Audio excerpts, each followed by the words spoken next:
మహారాష్ట్ర రాజకీయాల్లో కీలక పరిణామం చోటు చేసుకుంది. రాజకీయంగా తీవ్ర విభేదాలతో 20 ఏళ్ల పాటు దూరంగా ఉన్న సోదరులు ఉద్దవ్ ఠాక్రే, రాజ్ ఠాక్రే ఒకే వేదికను పంచుకున్నారు.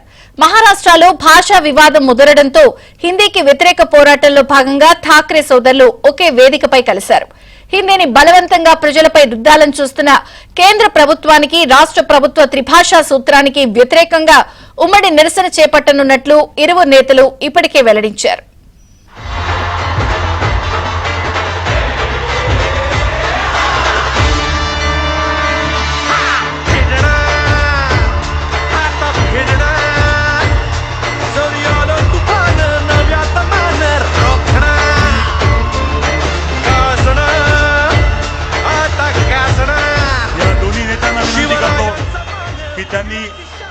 छत्रपती शिवाजी महाराजांचा पुतळ्याला पुष्पहार अर्पण करावा आणि या कार्यक्रमाचे औपचारिक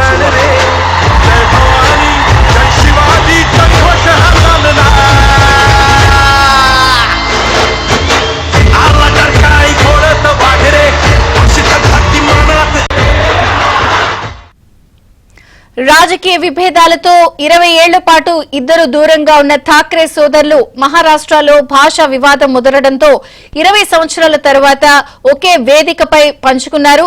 విభేదాలతో వీళ్ళు దూరంగా ఉండడంతో భాషా సమస్య ముదరడంతో ఒకే వేదికపై రావడం కూడా చర్చనీయాంశంగా మారింది.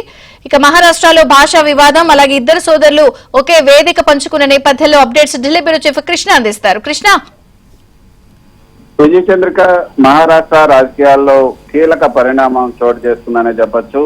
ఉద్దవ్ ఠాక్రే, రాజ్ ఠాక్రే ఇద్దరు కూడా ఒకటయ్యారు. మరాఠీ భాషా ఉద్యమం కోసం ఐక్యంగా కలిసి పనిచేయడానికి వీళ్ళిద్దరు కూడా ఒకటయ్యారనే చెప్పొచ్చు. ప్రాథమిక పాఠశాలలో హిందీ భాషను బలవంతంగా రుద్దటాన్ని, అదేవిధంగా త్రిభాషా సూత్రానికి వ్యతిరేకంగా ఈ రోజు ముంబైలో ఉమ్మడి ర్యాలీ నిర్వహించారు. జనాలు కూడా ఎక్కువగానే వచ్చారు. అభిమానులు, ఇటు ఎంఎన్ఎస్ కు సంబంధించినటువంటి అభిమానులు, శివసేన ఉద్దవ్ ఠాక్రే పార్టీకి సంబంధించినటువంటి అభిమానులు, పార్టీ కార్యకర్తలు ఎక్కువ సంఖ్యలో వచ్చారు. ఇది ఇద్దరు ఒకే వేదికని పంచుకున్నారు, ఒకే వేదిక నుంచి ప్రసంగించబోతున్నారు. ఇది వారి సయోధ్యకి ఒక సంకేతం అనే చెప్పొచ్చు. రాబోయే ఎన్నికల్లో మహారాష్ట్ర స్థానిక సంస్థల ఎన్నికలు కూడా జరగబోతున్నాయి. ఈ మహారాష్ట్ర స్థానిక సంస్థల ఎన్నికల్లో కూడా వీళ్ళిద్దరు కూడా కలిసి పోటీ చేసే అవకాశం ఉన్నట్లుగా తెలుస్తుంది. శివసేన కార్యకర్తలు కూడా ఇదే కోరుకుంటున్నారు. నిజానికి బాల్ ఠాక్రే శివసేన పార్టీ వ్యవస్థాపకుడైనటువంటి బాల్ ఠాక్రే శివసేన పార్టీ పెట్టి మహారాష్ట్ర రాజకీయాలను ఆయన శాసించాడు.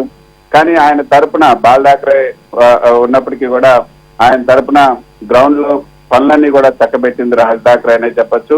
ముంబైని గడగడలాడించింది కూడా బాల్ ఠాక్రే.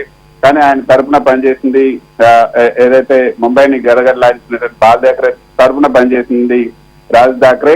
కానీ చివరిలో వారసత్వ పోరు జరిగినప్పుడు ఉద్దవ్ ఠాక్రే శివసేన, ఏదైతే బాల్ ఠాక్రే కుమారుడైనటువంటి ఉద్దవ్ ఠాక్రే పార్టీ పగ్గాలను చేపట్టినప్పుడు దాన్ని వ్యతిరేకించినటువంటి రాజ్ ఠాక్రే తను విడిపోయి వేరే పార్టీని పెట్టుకోవడం జరిగింది.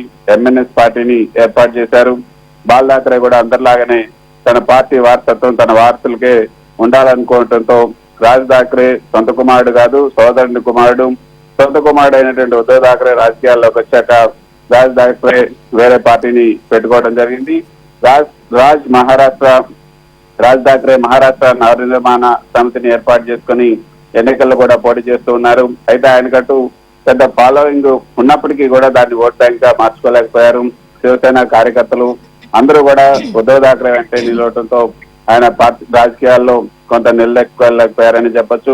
గొప్ప ఫలితాలు కూడా ఎప్పుడు సాధించలేదు. అయినప్పటికీ కూడా రాజ్ ఠాక్రే బలమైనటువంటి నేతగా కూడా అక్కడ ఉన్నారు.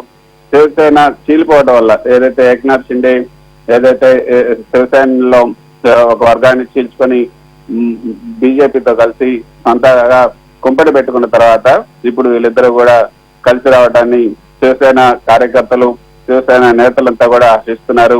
ఇప్పుడు ఠాక్రేలకు తమదే ఏదైతే నిజమైన శివసేనని నిరూపించుకోవడానికి ఒక చక్కటి అవకాశం వచ్చిందని రాజకీయ పరిశీలకులు అయితే భావిస్తున్నారు.